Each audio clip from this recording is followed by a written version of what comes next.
Kıymetli araştırmacılar, girişimciler, ekranları başında bizleri takip eden değerli izleyiciler, ülkemizin tanı kiti ve tanı sistemlerine ilişkin kabiliyetlerini kamuoyuyla paylaşacağımız sanal ortamdaki bu konferansa hepiniz hoş geldiniz.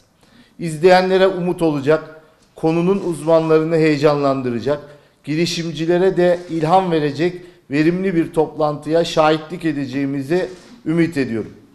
Hep söylüyorum, söylemeye de devam edeceğim. Türkiye güçlü bir sanayi altyapısına ve gelişmiş bir Ar-Ge ekosistemine sahip. Yani temellerimiz sağlam. İşte bugün bu altyapıdan beslenen ve ortaya koydukları vizyoner bakışla desteğimize hak kazanan yenilikçi projeleri dinleyeceğiz. Hepinizin malumu zor zamanlardan geçiyoruz. 2020 yılına girerken sanırım kimsenin aklına böylesine bir manzarayla karşı karşıya kalacağımız gelmezdi. Tüm dünyayı aynı anda etkileyen, gelişmiş ya da yoksul ülke ayrımı yapmayan bir felaketi yaşıyoruz. Hastalanmasak dahi virüsün ekonomik, sosyal ve psikolojik etkilerine maruz kalabiliyoruz. Bildiğimiz ve alışık olduğumuz düzenler değişmeye, bizleri de değiştirmeye başladı. İşte böylesine sıkıntılı bir ortamda ülkece başarılı bir sınav verdiğimize inanıyorum. Sayın Cumhurbaşkanımızın liderliğinde tüm bakanlıklarımızın üstün gayretleriyle yerinde ve zamanında adımlar attık. Sağlıktan eğitime, ulaşımdan güvenliğe, sosyal korumadan sanayiye dinamik bir yaklaşımla hareket ettik. Kimseyi geride, aç ve açıkta bırakmadık. Bundan sonraki döneme de aynı disiplinle devam edeceğiz. Bu süreçte bakanlık olarak sanayi ve teknoloji ekosisteminde seferberlik ruhunu harekete geçirmeye odaklanıyoruz. Milli teknoloji hamlesi vizyonumuzla sağlık teknolojilerinde, kimya, ilaç ve tıbbi cihaz alanlarında milli çözümler geliştirmenin gayretini gösteriyoruz. Şunu çok iyi biliyoruz. Bugünü ve yarını güvence altına almanın yegane yolu insan hayatına dokunan alanlarda yerli ve milli ürünleri ortaya koymaktan geçiyor. Tam da bu noktada salgın döneminde kimsenin başaramadığını başarmış olduk. Hepimizin gurur duyduğu yoğun bakım solunum cihazını sadece 14 günde seri üretim bandından indirdik. Böylece ülkemizdeki entübe hastalara umut olmanın yanında tüm insanlığın hizmetine yenilikçi bir ürünü sunduk. Değerli izleyiciler, her fırsatta paylaştığımız gibi Covid-19'da mücadelede bilim ve teknoloji temelli bir yaklaşımı takip ediyoruz. TÜBİTAK ve enstitüleri gece gündüz demeden çalışıyor. Çok dinamik, heyecanlı ve sonuç odaklı bir ekibimiz var.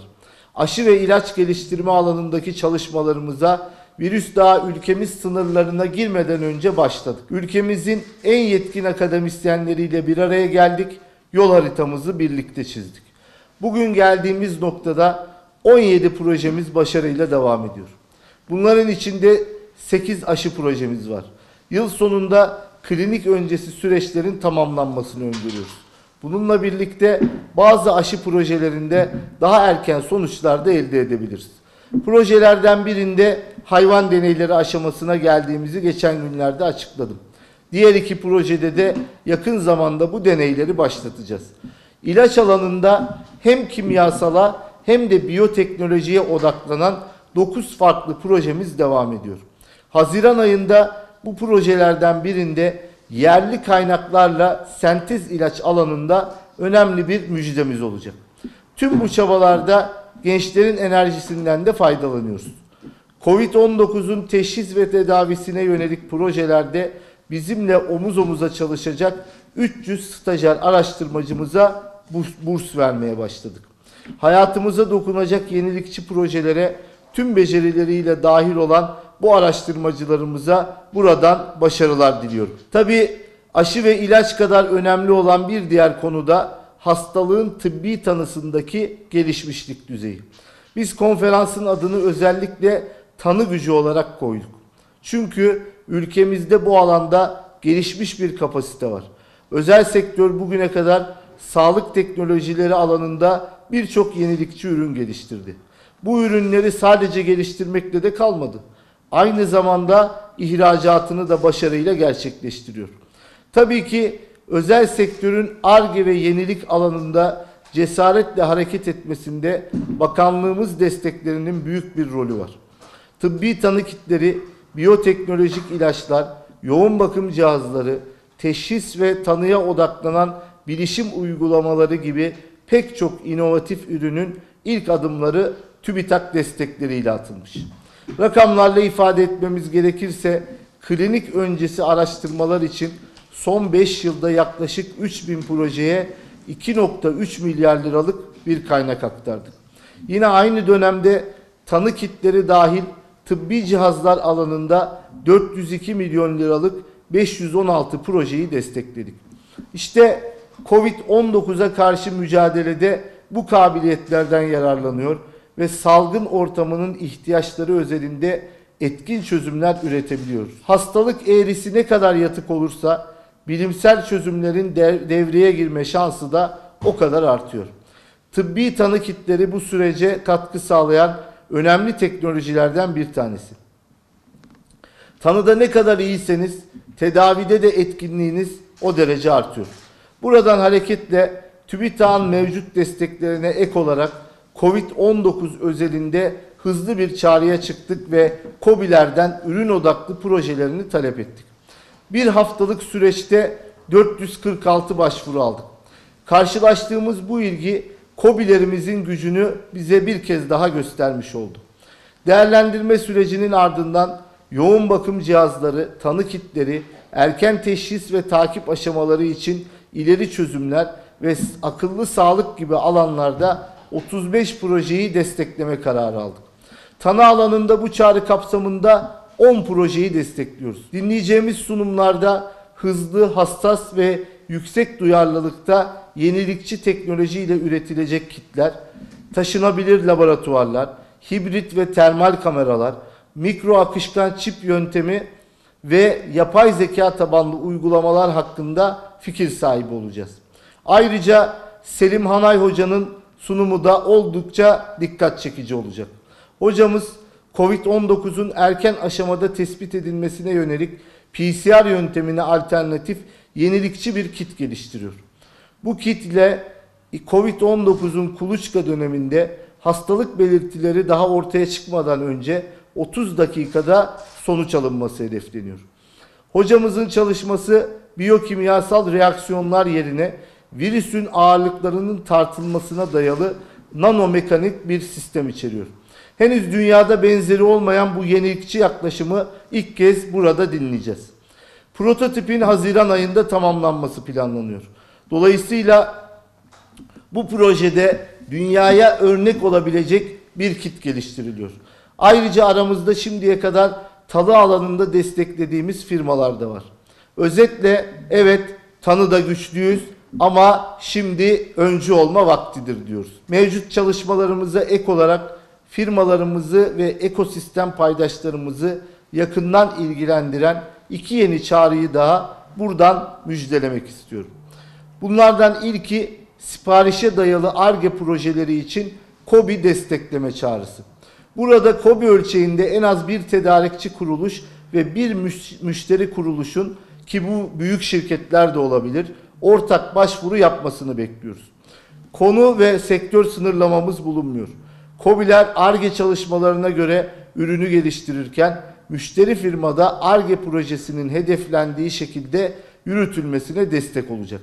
Böylece bilgi paylaşılacak, yayılacak ve hızla ürüne dönüşecek. Ar-Ge'yi odağına alan projelerde birlikte geliştirme mekanizması hız kazanacak. İkinci projemiz patent tabanlı teknoloji transferini desteklemeye yönelik. Biliyorsunuz üniversitelerde, araştırma altyapılarında ve teknopark şirketlerinde geliştirilen patentli teknolojiler var. Çağrımız patentli teknolojilerin sanayiye aktarılmasını hedefliyor. Teknoloji üreten kuruluşlarla müşterileri arasındaki etkileşimler artacak, hizmet alımları desteklenecek. Ulusal veya uluslararası patentlerle korunan teknolojilerin lisanslama veya devir yoluyla ekonomik değer oluşturması sağlanacak. Her iki çağrıya da başvuruları yarın almaya başlayacağız. Şimdiden hayırlı uğurlu olsun diyorum. Bu arada sizlerle yeni bir gelişmeyi daha paylaşmak istiyorum. Sağlık Bakanlığımızın geliştirdiği Hayat Eve Sığar uygulamasını hepiniz biliyorsunuzdur. Zaten birçoğumuz bu uygulamayı indirdik, şu anda kullanıyoruz. Bu uygulamada yer alan güvenli alan seçeneği bakanlığımızın koordinasyonunda oluşturuldu. Diğer ülke uygulamalarını detaylı bir şekilde inceledik. Bu işin en iyilerinden olan Singapur'la işbirliği yaptık, deneyimlerinden yararlandık. Bir yazılım geliştirme ekibi oluşturduk. Bilişim Vadisi ile bir teknopark firmamız bu sürece öncülük etti. Uygulama yaygın şekilde test edildi. Nihai aşamada Sağlık Bakanlığımızla projenin entegrasyonunu sağladık. Peki bu uygulama nasıl çalışıyor? Herhangi bir alanda, örneğin markette, otobüste, ofiste ya da restoranda güvenli alan kare kodu oluşturabiliyorsunuz. Sonrasında kodun çıktısını alıp o alanın girişine bu kare kodu asabiliyorsunuz. Kişiler o alana girişte ve çıkışta kare kodu okutuyorlar. Böylece aynı zaman diliminde aynı alanda bulunanlar sunucularda kaydedilmiş oluyor. Eğer bir kişi de Covid pozitif çıkarsa uygulama arşivi sayesinde yüksek temas olasılığı bulunan diğer kişiler hemen tespit edilebiliyor. Özetle bu yazılım sayesinde gittiğiniz herhangi bir yerde vaka varsa siz de test takip sürecine dahil oluyorsunuz. Tabii bu uygulamanın en büyük avantajı normalleşme sürecinde güveni artırması. Değerli izleyiciler, sözlerimi sonlandırmadan önce bizleri takip eden KOBİ'ler ve girişimcilerle kritik bir bilgiyi daha paylaşmak istiyorum. Geçen sene TÜBİTAK ve Devlet Malzeme Ofisi arasında bir işbirliği protokolü imzalandı. Hatta birazdan bu konuda kısa bir bilgilendirme alacaksınız. İşbirliğimiz şu anlama geliyor. TEİDEP Ar-Ge teşviklerinden faydalanarak bir ürün geliştirdiyseniz bu ürün doğrudan DMO'nun Teknokatalog platformuna dahil edilecek. Böylece ürününüzü rahatlıkla kamuya satabilecek hale geleceksiniz. Tek seferde 500 bin liraya kadar sipariş alabileceğiniz bu sistemde ödemeleriniz de en geç 10 gün içerisinde yapılacak. Yani TÜBİTAK'tan aldığınız Ar-Ge desteği size kamuya mal satmanın ve işinizi ölçeklendirmenin de kapılarını açacak. Dolayısıyla lütfen Ar-Ge yapmaktan, icat çıkarmaktan korkmayın. Cesur işlerin ve somut sonuç alabileceğiniz projelerin peşinden ısrarla gidin. Bakanlık olarak bu çabalarınızda en büyük destekçiniz biziz. Bu vesileyle bugünkü konferansta söz alacak araştırmacılarımızın her birine peşinen teşekkür ediyor. Milli teknoloji hamlemizin paydaşları olarak kendilerine başarılar diliyorum. İnşallah bu salgınla mücadeleyi hep birlikte başaracağız. Tekrar hepinizi saygı ve sevgiyle selamlıyorum.